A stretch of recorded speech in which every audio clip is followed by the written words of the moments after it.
বেলায়েতের গুরু গোসাই যারা যারা তরিকতের মানুষ, এরা বৃহস্পতিবারটা খুব মানে। আপনারা জানেন না বাবারা? এই বৃহস্পতিবারটা গুরুবার হিসাবে মানা হয়। এটা সনাতন ধর্মেও মানে, এটা ইসলাম ধর্মেও মানে।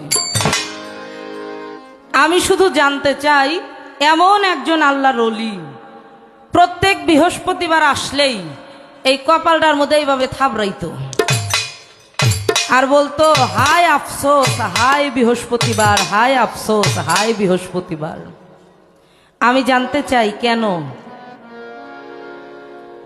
এই হায় আফসোস, হায় বৃহস্পতিবার এটা বলে আফসোস করার কারণটা ছিল কি? সেই আল্লাহর ওলিটা ছিল কে? আর এই বৃহস্পতিবার কোন দিন থেকে গুরুবার হলো? অনেক দরবারে দেখলাম এই বৃহস্পতিবার শুধু নিরামিষ, কোনো মাছ মাংস ডিম চলে না। এই কথাটা আমি বাবার কাছ থেকে জেনে নেব, যেহেতু বর্তমান এই কর্মটা বেলায়েতের গুরু গোসাই সাধুগুরুরা করে। যে আমাকে শাহিন মাস্টারও কিন্তু করে, এটা আমি জানি। হ্যাঁ, হলো আমাদের রাজবাড়ির পাঞ্জুসার ঘরের মুরিদ। আসলে আমি তো এইভাবে টুকানো টুকানো প্রশ্ন করি না। আজকে কেন জানি আব্বা একটা করতে মন চাইতেছে। হ্যাঁ করি, আচ্ছা।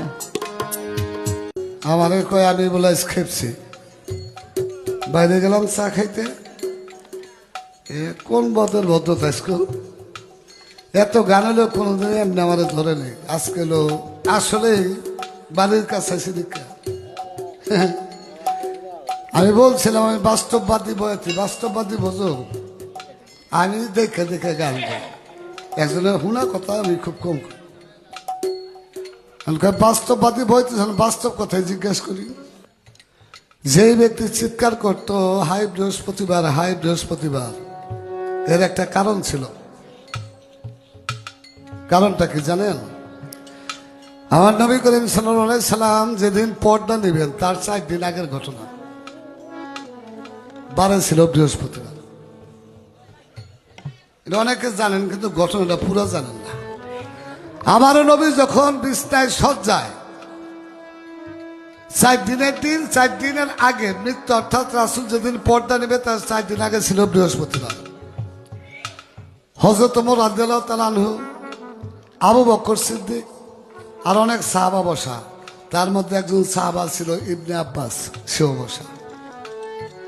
আমার নবী বলল, হযরত ওমরকে বলল যে তোমরা কিছু কাগজ আনো আমার কাছে, আমি কিছু লিখে যাই। এই কথাটা কিন্তু আপনি অনেকে শুনছেন, হাদিসের কথা।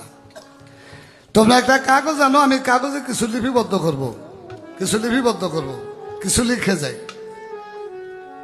সবাই সম্মতি দিছে, এক ব্যক্তি সম্মতি দেয় নাই। সেই ব্যক্তির নাম হলো হযরত ওমর রাদিয়াল্লাহু তাআলা।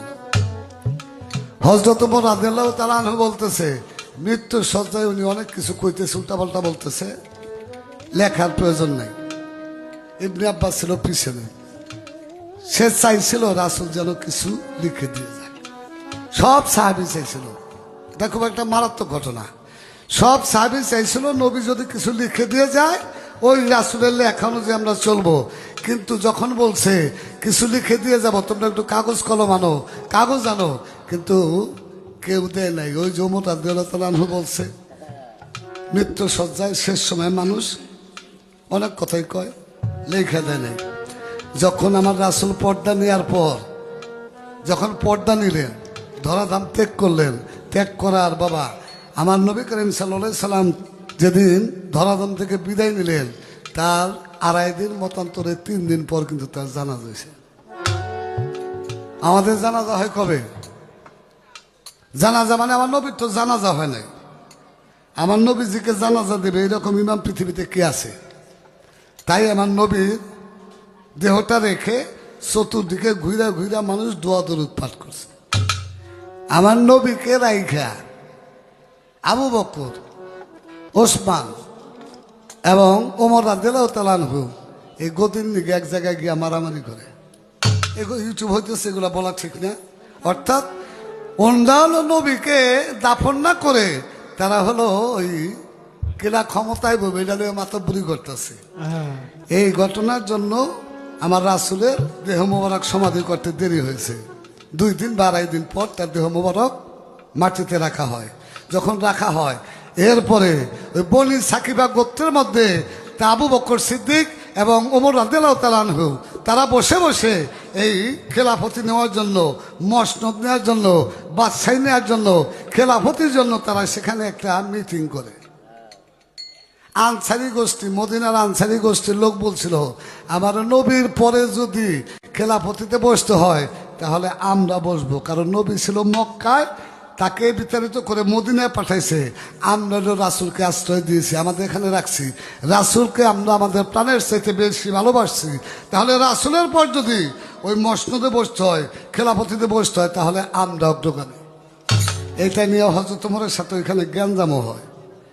হযরত ওমর তাড়াতাড়ি দেখে বয়সে বড় আমার আবু বকর সিদ্দিক রাদিয়াল্লাহু তাআলা আনহু, তাই থাবা দিয়া আবু বকর সিদ্দিকের হাত ধইরা বলে, ভাই তোমাদেরও দরকার নাই, আমারও দরকার নাই, আবু বকর সিদ্দিকের হাতে আমি বায়াত গ্রহণ করলাম, সে হলো আমাদের নেতা।